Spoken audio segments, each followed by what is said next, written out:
Good morning everyone. आज का अपना टॉपिक है क्या, स्ट्रेंथ ऑफ एसिड और बेस। और इससे पहले के वीडियो में हमने एसिड क्या है वो चेक कर लिया है, बेसेस के डेफिनेशन चेक कर लिए हैं, एसिड और बेस को कैसे क्लासीफाइड करेंगे ये चेक कर लिया है। एसिड और बेस के टर्म में मैंने बताया था कि अगर कोई भी कंपाउंड होगा और वो एक्वस सोल्यूशन में हाइड्रोनियम आयंस प्रोड्यूस कर रहा होगा तो उसको हम एसिड बोल रहे होंगे। हाइड्रोक्सिल साइन जितने OH नेगेटिव आयंस जो चार्ज करते हैं उनको हम बेसेज बोलते हैं। और आज का टॉपिक है स्ट्रेंथ ऑफ एसिड और बेस। स्ट्रेंथ ऑफ एसिड और बेस का मतलब ये है, स्ट्रेंथ का मतलब होता है रिएक्टिविटी ऑफ एसिड और बेस। रिएक्टिविटी क्या है किसी भी एसिड की और बेस की, वो हम इसकी स्ट्रेंथ से चेक करते हैं। तो इसके बारे में एक टर्म है, जरा देखिएगा, स्ट्रेंथ ऑफ एसिड और बेस। स्ट्रेंथ ऑफ एसिड और base depends on number of hydrogen ion और हाइड्रोक्सिल आयंस रेस्पेक्टिवली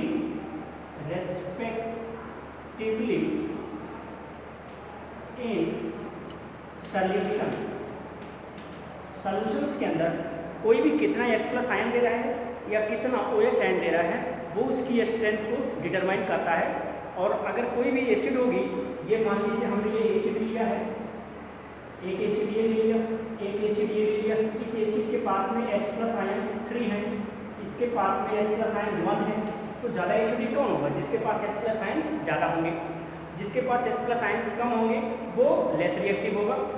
अगर हमने यहाँ पे ले लिया कोई फैक्टर लिखा है कि OH आयंस यहाँ पे 4 है और OH आयन यहाँ पे 1 है, तो ये ज़्यादा बेसिक होगा, यानी अल्कलाइन होगा। जिसके पास OH नंबर मोर होंगे वो ज़्यादा अल्कलाइन होगा, जिसके पास OH नंबर लेस होंगे वो लेस अल्कलाइन होगा।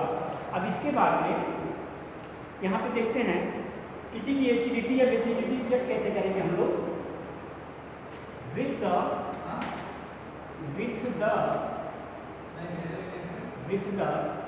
help of universal indicator। Indicators में किसी का भी हम पहले चेक करेंगे कि एसिड है या बेस है। अगर वो H+ इंडिकेटर्स जो होगा वो मेरा क्या करेगा, indicators with produce different type of colour.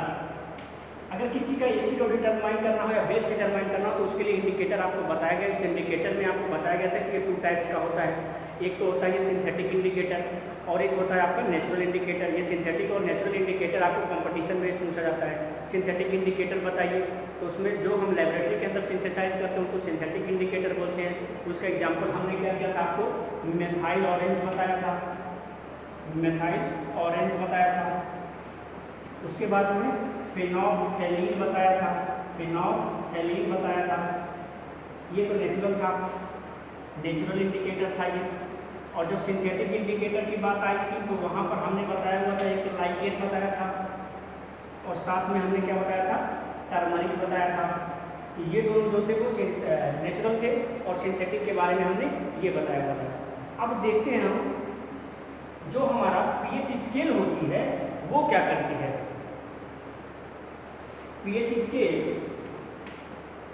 pH scale measures from 0 को मोर एसिडिक बोलते हैं, 0 to 40 less alkaline. Acidic strength 0 जिसकी होगी वो सबसे हाई एसिड होगा, जिसकी बेस की अल्कलाइन टेंडेंसी 40 होगी वो सबसे लेस अल्कलाइन होगा।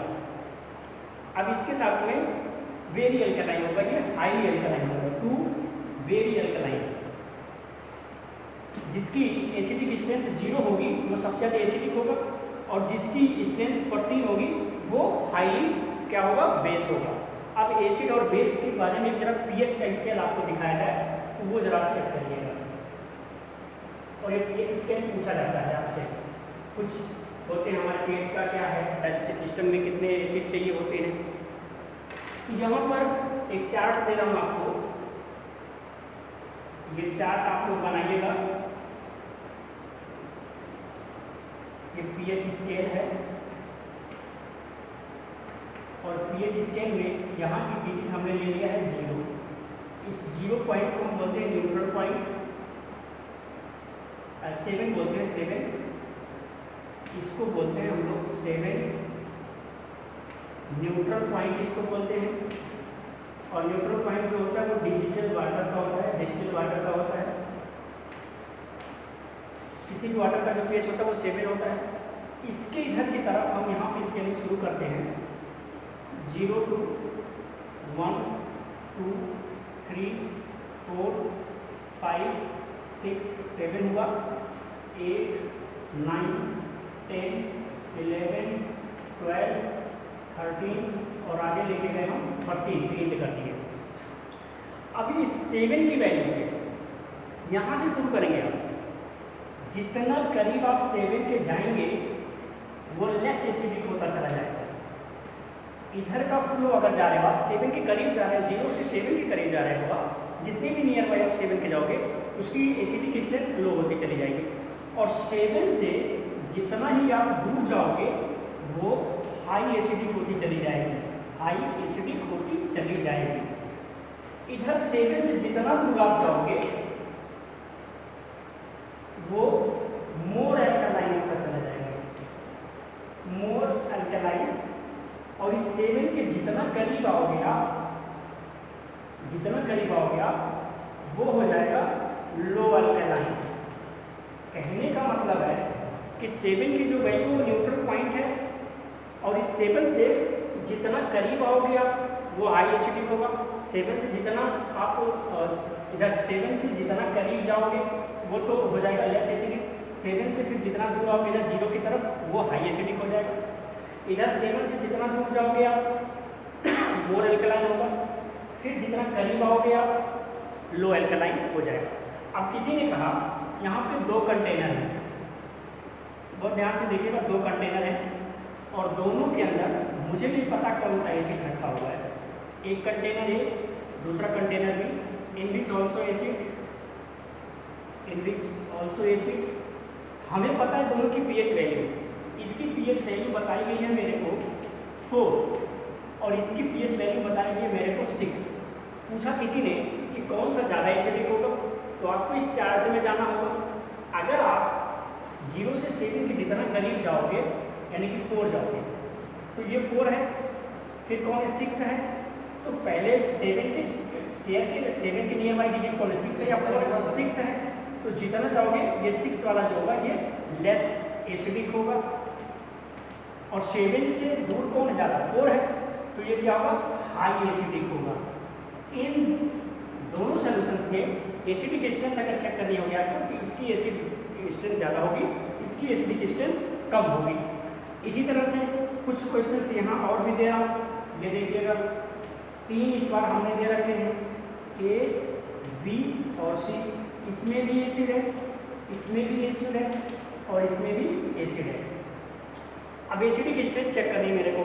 इसका पीएच वैल्यू दे दिया हमने 4, इसका दे दिया 3, इसका दे दिया 6, 4 3 6।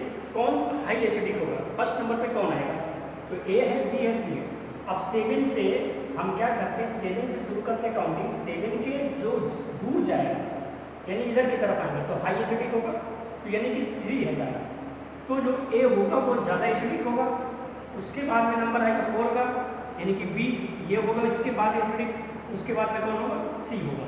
सबसे ज़्यादा हाई एसिडिक होगा ए, फिर बी, उसके बाद में नंबर किसका आएगा सी का आएगा। बिकॉज जो बी की वैल्यू है स्ट्रेंथ में उसकी पीएच डिजिट जो है वो 3 है, तो 3 डिजिट जो है 7 से काफ़ी दूर पड़ती है, तो इसलिए उसकी एसिडिक स्ट्रेंथ जो होगी वो क्या होगी, ज़्यादा होगी। तो ए बी सी ये 3 होंगे। अब हम देखते हैं जो अगली इंपॉर्टेंट लाइन है वो चेक करेंगे और बहुत ध्यान से देखिएगा।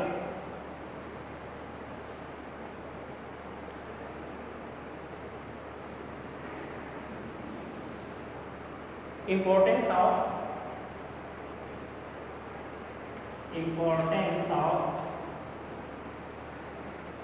pH in our life.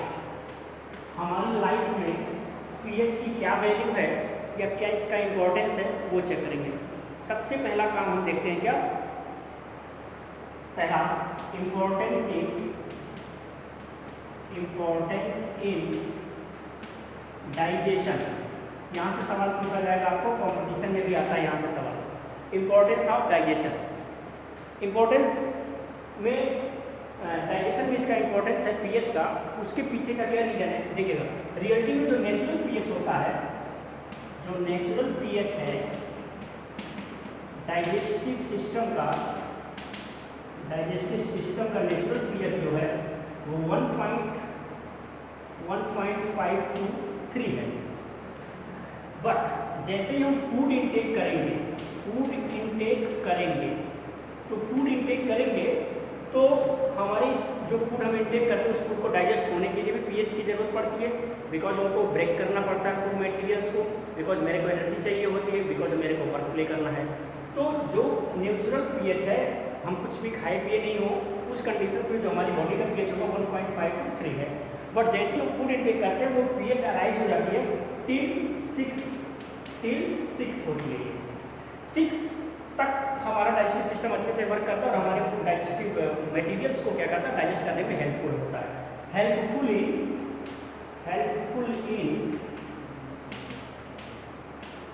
Digestive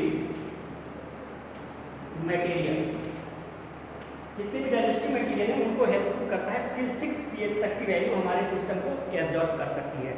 but इससे बात अगर आ गई, इसके आगे का अगर आ गया, pH वैल्यू किसी की होगी 6 से अबव होगी, 7 हो गई या और भी ज़्यादा हो गई, 8 हो गई, तो उस टाइम पे हमारे को एक फीलिंग्स आती है एसिडिटी की, और हमारे बॉडी के अंदर या स्टमक के अंदर एब्डोमिनल पेन होना शुरू हो जाता है। एब्डोमिनल पेन शुरू हो जाता है, क्यों? Due to arise pH value in acidic medium में pH वैल्यू अराइज हो जाती है हमारे डाइजेस्टिव सिस्टम की, जिससे मेरे को क्या होता है, पेन होता है। और इस pH वैल्यू को मेंटेन करने के लिए, IBM एसिडिटी को डाउन करने के लिए जिस सब्सटेंस का यूज करते हैं हम लोग, उस सब्सटेंस को बोलते हैं हम एंटाएसिड। क्या बोलते हैं? एंटाएसिड। और एंटाएसिड्स का जो होता है, इसके लिए हम लोग जो यूज करते हैं, जैसे हम लोग सोडा वाटर यूज करते हैं, एंटाएसिड है सोडा वाटर। या एंटाएसिड की बात करो आप लोग इनो मार्केट में सिंथेसाइज है, इनो सिंथेसाइज एंटाएसिड है, ये भी एंटाएसिड का वर्क प्ले करता है हमारी बॉडी, हमारे डाइजेस्टिव सिस्टम में या एब्डोमिनल में। जैसे ही एसिड का अराइजमेंट शुरू होता है तो मेरे को पेन फील होता है, और उस टाइम पे हमारी बॉडी का पीएच बढ़ा होता है, तो उस पीएच वैल्यू को, एसिडिटी को डाउन करने के लिए हम लोग सोडा वाटर लेते हैं या फिर इनो का यूज करते हैं। इसके बाद में आपका pH of acid rain. PH of acid rain ये भी हमारी लाइफ के लिए कहीं ना कहीं यूजफुल है। पीएच ऑफ एसिड रेन, और पीएच ऑफ एसिड रेन होती है जो pH of acid rain less than 5.6 से हमारे वाटर का हमारा जो रेनी वाटर है उसका जो है वो 5.6 से लेस होना चाहिए।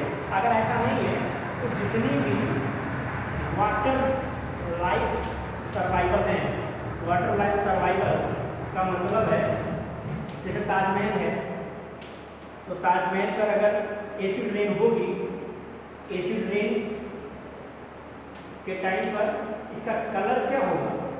इसका कलर धीरे धीरे डल होगा, मार्बल्स का कलर धीरे धीरे डाउन होने लगेगा। हमारे घर पे टॉयल्स है या बाहर कहीं टॉयल्स लगा हुआ, और एसिड जो रेन हो रही है वो एसिडिक रेन हो रही है, बिकॉज उसका टेम्परेचर, उसका जो पीएच वैल्यू 5.6 से अराइजेज है। तो 5.6 से अगर अराइज होगा तो उसको एसिड रेन का नाम लेंगे हम। और उस टाइम पे जो भी कुछ इन्वायरमेंट के अंदर हमारा जो भी कलरफुल ऑर्नामेंट होंगे वो सारे के सारे धीरे धीरे कलर क्या होंगे? डाउन होना शुरू हो जाएंगे। उसके बाद आती है बात पीएच सॉइल की। पीएच ऑफ सॉइल जो होती है वो 5.6 to 7 होनी चाहिए। हमारा जो सॉइल है, जो हमारे मतलब खेत हैं, फार्मर्स को अपनी प्रोडक्टिविटी को बढ़ाने के लिए, अपने क्रॉप्स को और इंक्रीज करने के लिए, अगर मान लीजिए हमारी एसिड रेन बहुत ज़्यादा होगी, पीएच वैल्यू सॉइल की ज़्यादा होगी, तो जो फार्मर्स को प्रोडक्टिविटी मिलनी है, जो उनके वीड्स की, जो उनके राइस की प्रोडक्टिविटी ज़्यादा मिलनी है, वो अगर एसिड का इफेक्ट ज़्यादा आएगा तो वो प्रोडक्टिविटी डाउन होने लगेगी। तो एसिड रेन जो हमारा सॉइल होता है उसकी पीएच वैल्यू 5.6 to 7 ही होनी चाहिए। अगर इससे ज़्यादा होगी तो धीरे धीरे हमारी सॉइल कहीं ना कहीं इनफर्टाइल होनी शुरू हो जाएगी, इनफर्टाइल होनी शुरू हो जाएगी। और इनफर्टाइल का मतलब प्रोडक्टिविटी कम होने लगेगी, प्रोडक्टिविटी कम होने लगेगी। तो इस टाइम पे फार्मर्स को बहुत सारा लॉस होने वाला है, बिकॉज जैसे जैसे इसमें एसिड बढ़ेगा सॉइल के अंदर, तो सॉइल के अंदर एसिड बढ़ेगा तो जो उसके अंदर मिनरल्स हैं, उसके अंदर कैल्शियम है, जिंक है, इनके भी नेचर धीरे धीरे चेंज होने लगेंगे। और ये कहीं ना कहीं ब्रेकिंग में, क्रॉप्स को इंक्रीज करने में, प्रोडक्टिविटी को इंक्रीज करने में उसकी जो कैपेसिटी है उसको लेस करना शुरू कर देंगे। तो acidity must be 5.6 from soil. Soils की अगर प्रोडक्टिविटी चाहिए तो एसिड इससे ज़्यादा नहीं होनी चाहिए सॉइल की। और उससे पहले आपको बताया कि जो एसिड रेननेस है वो 5.6 से कम होनी चाहिए, नहीं तो जो मार्बल्स हैं या जो पत्थर लगे होते हैं, डिजाइनिंग पत्थर होते हैं, कलरफुल पत्थर लगाए होते हैं हम लोग, उस पर ज़्यादा होगा तो धीरे धीरे वो येलोइश कलर का हो जाता है या कलर उसका डल होने लगता है। एक लास्ट है आपका जो बहुत इंपॉर्टेंट पॉइंट है, हमारी बॉडी का पीएच टोटल अगर चेक किया जाए, जैसे ब्लड का देखते हो आप 4.2 है, डाइजेस्टिव सिस्टम का देखते हो 1.5 to 3.5 है, और खाना लेने के बाद उसका पीएच वैल्यू 6 तक बढ़ जाता है। 6 से ज़्यादा होगा तो एसिडिटी होने लगती है, और एसिडिटी की फीलिंग तब आती है जब मेरे को पेन शुरू होता है। उस एसिडिटी को रिड्यूस करने के लिए हम एंटी एसिड्स का यूज़ करते हैं। एंटी एसिड्स में कौन लेते हैं हम, जैसे सोडा वाटर लेते हैं, बेकिंग सोडा लेते हैं, और उसके बाद में मार्केट में सिंथेसाइज क्या है, इनो है, ये सब लेते हैं। हमारी बॉडी का जो ऑल ओवर पीएच देखा जाए, all over pH, all over pH वो 5.6 to 7 से ज़्यादा नहीं होना चाहिए। इसके पीछे क्या रीजन है? इसके पीछे का रीजन ये है, अगर हमारे वाटर का क्या है पीएच 7 है न्यूट्रल फॉर्म में, अगर आपने इससे ज़्यादा कर दिया, 7 से ज़्यादा होने लगा, तो जो कुछ हम वाटर लेंगे ना, क्योंकि ज़िंदगी जीने के लिए वाटर तो सबसे ज़्यादा एसेंशियल है, तो वाटर की वैल्यू क्या है? वाटर तो खुद में क्या है, न्यूट्रल है। क्यों वाटर न्यूट्रल क्यों है? एक क्वेश्चन ये भी है, why is water a neutral medium? अपना जवाब तैयार रखिएगा, न्यूट्रल मीडियम। और बताएगा इसको, ये भी एक सवाल है, बहुत बड़े बड़े लोगों से पूछ लिया जाता है और प्रॉब्लम क्रिएट हो जाती है। बिकॉज H2O का फॉर्मूला क्या है, H2O, और जब भी ये H2O रिवर्सिबल फॉर्म में आती है, किसी एक्वस सोल्यूशन में ब्रेक किया जाता है वाटर के अंदर, तो वो H+